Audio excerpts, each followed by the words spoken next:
Assalamualaikum warahmatullahi wabarakatuh. Dalam kesempatan kali ini saya akan membahas tentang kalimat dalam bahasa Indonesia. Dalam materi ini, teman-teman akan diperkenalkan mengenai struktur kalimat yang digunakan dalam bahasa Indonesia. Pengetahuan mengenai kalimat sangat penting karena merupakan dasar sebelum melakukan kegiatan tulis-menulis. Dalam kalimat sendiri harus ada subjek dan predikat, karena jika tidak ada subjek dan predikat, maka kata itu hanya disebut frasa. Ada beberapa ciri-cirinya, yaitu berintonasi akhir dan mengandung pikiran yang utuh dan kesatuan makna. Selanjutnya adalah unsur sintaksis kalimat, terbagi menjadi dua, yaitu berdasarkan unsur pembentuknya dan berdasarkan unsur sintaksisnya. Yang pertama, berdasarkan unsur pembentuknya, terbagi menjadi tiga, yaitu kata adalah satuan bahasa terkecil yang dapat berdiri sendiri. Yang kedua itu, frasa adalah gabungan dua kata atau lebih yang bersifat non-predikatif. Yang ketiga, klausa adalah satuan gramatikal yang berupa kelompok kata sekurang-kurangnya terdiri atas subjek dan predikat dan berpotensi menjadi kalimat.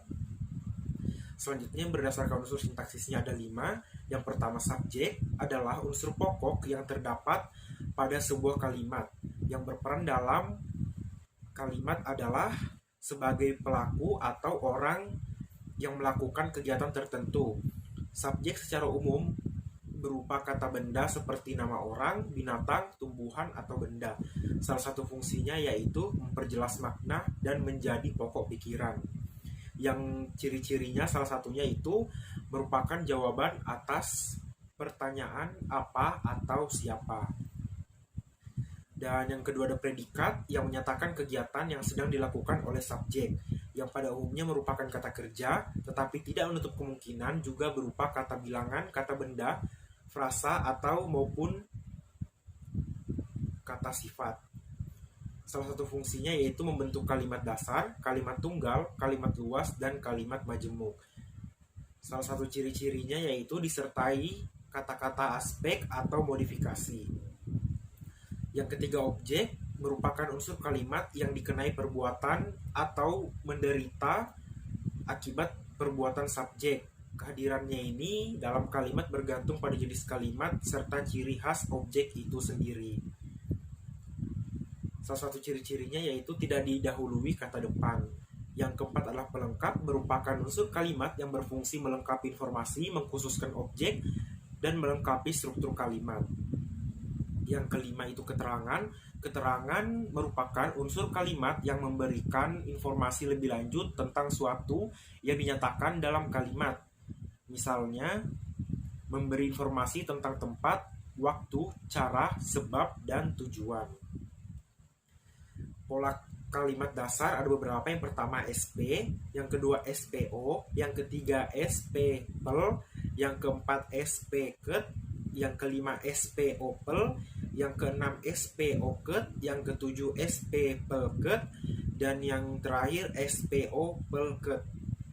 Dan jenis kalimat itu sendiri terbagi menjadi beberapa. Yang pertama berdasarkan unsur pembentuknya ada kalimat berklausa dan kalimat tidak berklausa. Sedangkan berdasarkan bentuknya ada kalimat tunggal dan kalimat majemuk.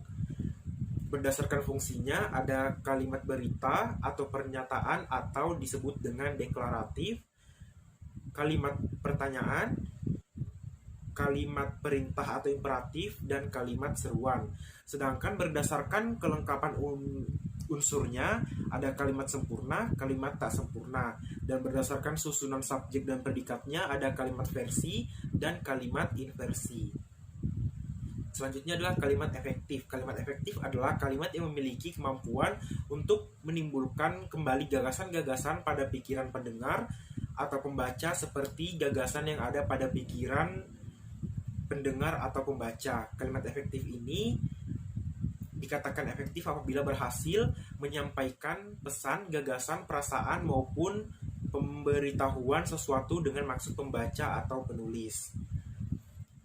Ada beberapa ciri-ciri yaitu memiliki unsur penting atau pokok minimal S dan P atau subjek dan predikat. Dalam kalimat efektif ada beberapa yaitu satu gagasan, yang kedua kesepadanan, yang ketiga ketegasan atau penekanan, yang keempat kehematan, kelima keparalelan atau kesejaran, kesejajaran, yang keenam kecermatan, yang kedua kepaduan, yang ketujuh kepaduan, dan yang terakhir kedelapan yaitu kelogisan.